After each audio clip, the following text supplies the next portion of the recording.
हाँ, आज से ज्येष्ठ मास की बहुत सारी कथाएं आरंभ करने वाले हैं, इसलिए ज्येष्ठ मास की बहुत सारी शुभकामनाएं। इस मास के अंदर भगवान श्री हरि की विशेष पूजा की जाती है और अपनी आध्यात्मिक साधना को तीव्र बनाया जाता है। गर्मी के समय में जल के द्वारा भगवान श्री विष्णु का अभिषेक और पूजन किया जाता है। तो आज से आरंभ होने वाले इस ज्येष्ठ मास के उपलक्ष्य में इसी ज्येष्ठ मास की कथाएं का आरंभ करते हैं। आज से इस मास से जुड़ी हुई पौराणिक कथाओं का श्रवण करेंगे। तो आज की ज्येष्ठ मास कथा आरंभ करते हैं। ज्येष्ठ मास की महिमा गमन करते हुए पद्म पुराण में देवी पार्वती भगवान शिव से पूछते हैं, हे नाथ, कृपया आप मुझे ज्येष्ठ मास की विधि और उसके महात्म्य का वर्णन करिए। तब भगवान शिव कहते हैं कि हे देवी, वैशाख मास की पूर्णिमा के दिन वैष्णव पुरुष भक्ति उत्साह प्रसन्नता के साथ जगदीश्वर भगवान को जल में पधार कर उनकी पूजा करे अथवा एकादशियों तिथि को अत्यंत हर्ष में भरकर गीत वाग और नृत्य के साथ ये पुण्यमय महोत्सव करे। ज्येष्ठ मास के अंदर भक्ति भाव पूर्वक श्री हरि की लीला कथा का गान करते हुए ये शुभ उत्सव रचाना चाहिए और उस समय भगवान से प्रार्थना पूर्वक कहना चाहिए, हे देवेश्वर, इस जल में शयन कीजिए। जो मनुष्य वृषो काल के आरंभ में भगवान जनार्दन को जल में शयन करवाते हैं, उन्हें कभी भी नरक की ज्वाला में नहीं तपना पड़ता है। देवेश्वरी सोने, चांदी, तांबे अथवा मिट्टी के बर्तन में भगवान श्री विष्णु को शयन कराना उचित है। पहले उस बर्तन में शीतल और सुगंधित जल रखकर विद्वान पुरुष उस जल में अंदर श्री विष्णु को स्थापित करें। गोपाल या श्री राम नामक मूर्ति की स्थापना करें अथवा शालिग्राम शिला को ही स्थापित कर सकते हैं या फिर और कोई प्रतिमा जल में रखें। ऐसा करने से जो पुण्य फल प्राप्त होता है उसका कोई अंत नहीं है। हे देवी, इस पृथ्वी पर जब तक पर्वतलोक और सूर्य की किरणें विद्यमान है तब तक उस कुल में कोई नरकगामी नहीं होता। इसलिए ज्येष्ठ मास में श्री हरि को जल में पधारकर उनकी पूजा करनी चाहिए। इससे मनुष्य प्रलय काल तथा निष्पाप बना रहता है। ज्येष्ठ और आषाढ़ के समय तुलसी दल से वाषित शीतल जल में भगवान धरणीधर की पूजा करें। जो लोग ज्येष्ठ और आषाढ़ मास में अनेक प्रकार के पुष्पों से जल स्थित रहने वाले श्री केशव की पूजा करते हैं, वे यम यातना से छुटकारा पा जाते हैं। भगवान विष्णु जल के प्रेमी हैं, उन्हें जल अत्यंत प्रिय है और इसलिए वे जल में शयन करते हैं। इसलिए गर्मी के दिनों में विशेष रूप से जल में स्थापित करने से श्री हरि का पूजन करना चाहिए। जो शालिग्राम शिला को जल में विराजमान करके परम भक्ति के साथ उसकी पूजा करता है, वे अपने कुल को पवित्र करने वाला होता है। हे पार्वती, सूर्य के मिथुन और कर्क राशि पर स्थित होने के समय जिसने भक्ति पूर्वक जल में श्री हरि की पूजा की है, विशेषकर द्वादशी तिथि के दिन जिसने जलशाही विष्णु का अर्चन किया, उसने मानो कोटिशत यज्ञों का अनुष्ठान कर लिया। जो द्वादशी को रात्रि में जल पात्र में गंध आदि डालकर उसमें भगवान गरुड़ ध्वज की स्थापना और पूजा करते हैं, वे मोक्ष का भागी होता है।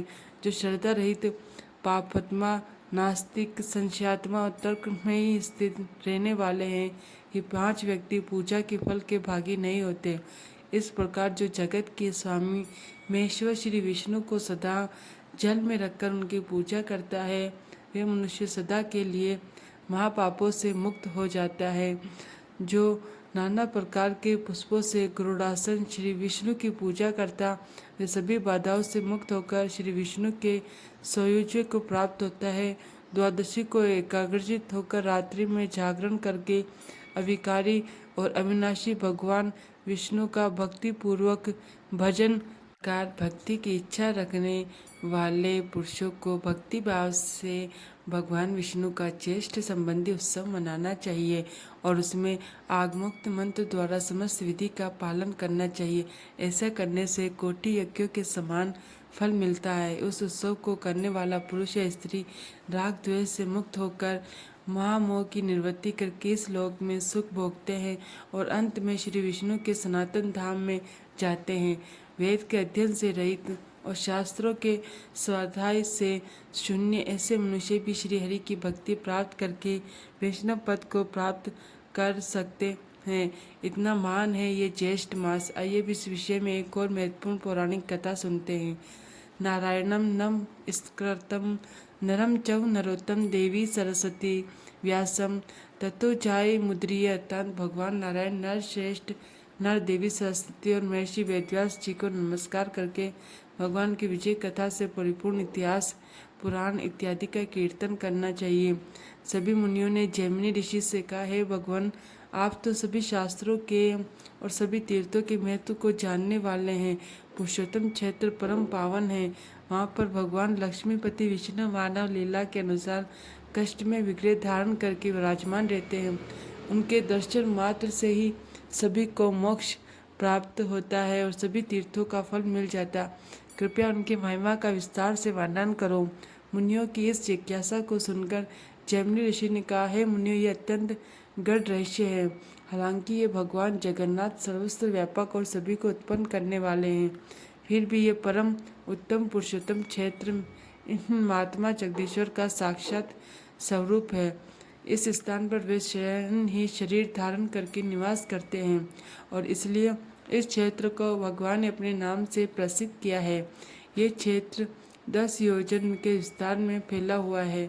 उसका प्रादुर्भाव तीर्थराज समुद्र के जल से हुआ और वे सभी को बालुका राशि से संपन्न है। उसके मध्य भाग में महान नीलगिरी उस तीर्थ की शोभा बढ़ाता है। बहुत काल पहले की बात है, पूर्व काल में वराह रूपधारी भगवान ने इस पृथ्वी को समुद्र के जल से निकालकर जब सभी ओर से बराबर करके स्थापित किया और पर्वतों द्वारा सुस्थिर कर दिया, तब ब्रह्मा जी ने पहले की भांति समस्त चराचर जगत की सृष्टि की। उसके बाद तीर्थों, सरिताओं, नदियों और क्षेत्रों को यथा स्थान पर स्थापित किया। उसके बाद सृष्टि के भार से पीड़ित होकर वे सोचने लगे कि आध्यात्मिक और अर्थ वैदिक भौतिक इन तीनों प्रकार के तापों से पीड़ित होने वाले संसार के यह समस्त जीव किस प्रकार मुक्त हो पाएंगे। ऐसा विचार करते हुए ब्रह्मा जी के मन में एक भाव आया कि मैं मुक्ति के एकमात्र कारण भगवान श्री विष्णु का स्तवन करता हूँ। ऐसा सोचकर ब्रह्मा जी ने भगवान की स्तुति करते हुए कहा, हे शंख चक्र और गदा धारण करने वाले जगत आधार, आपको नमस्कार है। संपूर्ण विश्व की सृष्टि करने वाला मैं ब्रह्मा आपको ही नाभि कमल से उत्पन्न हुआ हूँ। इसलिए हे जगन में अपने यथार्थ स्वरूप को आप ही जानते हैं, जिनकी माया से मैं तो आदि संपूर्ण जगत रचा गया है, जिनके निश्वास से प्रकट हुआ शब्द ब्रह्मा, रुक, साम और यजु इन तीनों वेदों में अभिव्यक्त हुआ है, जिसका सहारा लेकर मैंने संपूर्ण भावना की सृष्टि की है। उन्हीं आप परमात्मा से भिन्न भिन्न स्थूल, सूक्ष्म, ऋषि, दीर्घ आदि कोई भी वस्तु नहीं है। हे भगवान, तीनों गुणों के विभाग पूर्वक भिन्न भिन्न कार्यों के रूप में आप ही ये चराचर जगत है। ठीक उसी प्रकार जैसे सुवर्ण ही कंकड़, कुंडल इत्यादि के रूप में विभाजित होता है, परमेश्वर आप ही इस जगत की गति भरता और साक्षी हैं और अखिल जीव स्वरूप है। मैं सदैव आपकी शरण में हूँ, आप मुझ पर प्रसन्न होइए। ब्रह्मा जी द्वारा इस प्रकार स्तुति करने पर मेघ के समान श्याम, शंख, चक्र इत्यादि चिन्हों से उपलक्षित भगवान विष्णु गरुड़ और आरूढ़ होकर वहां प्रकट हुए। उनका मुख कमल प्रकाशवान था। उन्होंने ब्रह्मा जी से कहा, हे ब्रह्मांड, तुम जिस कार्य के लिए मेरी स्तुति कर रहे हो वे संभव नहीं जान पड़ता है, फिर भी इसके लिए तुम्हारा उद्योग है, तो जिस क्रम से ये सिद्ध होता है वे तुम्हें बता रहा हूँ। हे ब्रह्मा, तुम हो और तुम मैं हूँ। संपूर्ण जगत मुझसे व्याप्त है, विष्णु में है। जहाँ तुम्हारी रुचि है वहाँ मेरी भी है, इसलिए तुम्हारी मनोवांछा को सिद्धि का उपाय बताता हूँ। समुद्र के उत्तर तट पर महानदी के दक्षिण भाग में जो प्रदेश है वे इस भूतल पर सभी तीर्थों का फल देने वाला होगा। वहाँ जो उत्तम बुद्धि वाले मनुष्य निवास करते हैं वे अन्य जन्मों में किए हुए सभी पुण्य का फल भोगते हैं। समुद्र किनारे जो नील पर्वत सुशोभित हो रहा है वे पग पग पर अत्यंत श्रेष्ठ और परम पवित्र है। ये स्थान इस पृथ्वी पर गुप्त कहा गया। वहाँ सभी प्रकार के संगों से दूर रहने वाला देह धारण करके निवास करता हूँ और क्षर अतः अक्षर दोनों से ऊपर उठकर पुरुषोत्तम स्वरूप में विद्यमान हूँ। मेरा वे पुरुषोत्तम क्षेत्र षष्ठी और प्रलय से आक्रांत नहीं होता। हे ब्राह्मण, चक्र आदि चिन्हों से युक्त मेरा जैसा स्वरूप यहाँ देखते हो वैसा ही वहाँ जाकर भी देखो। नीलाचल के भीतर की भूमि से कल्पों तक रहने वाले उस अक्षयवट की जड़ के समीप पश्चिम दिशा में जो रोहिणी नाम से विख्यात कुंड है, उसके किनारे निवास करते हुए मुझे पुरुषोत्तम को जो चरम चक्षु से देखते हैं, उसके जल से क्षीण प्राप्त होकर मेरी साजुष्य को प्राप्त कर लेते हैं।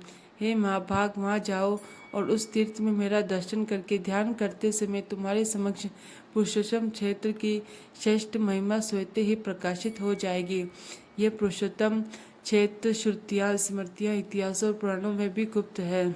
मेरी माया से वे किसी को भी ज्ञात नहीं होता।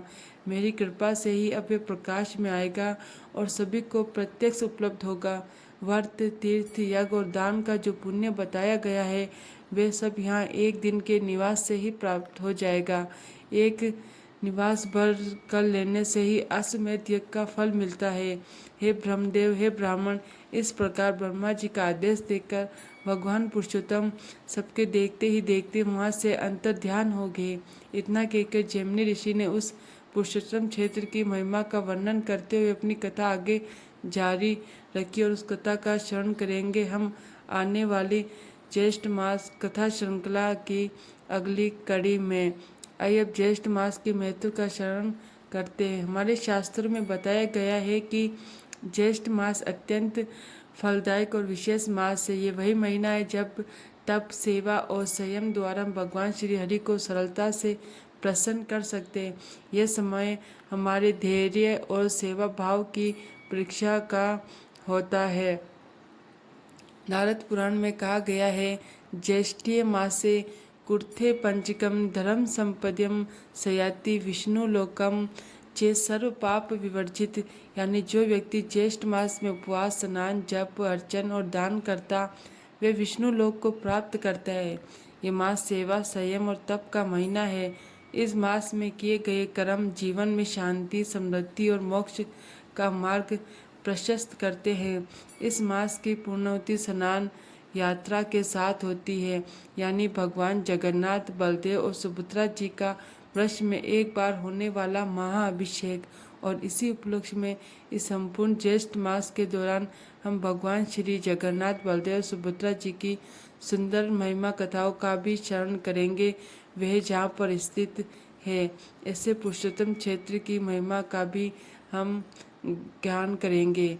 वीडियो को लाइक कीजिए और शेयर कीजिए और आपके अपने चैनल मंत्र पूजा को सब्सक्राइब करना ना भूलें। हम आपसे मिलेंगे इसी कथा श्रृंखला की अगली कड़ी के साथ कल प्रातःकाल। हरे कृष्णा।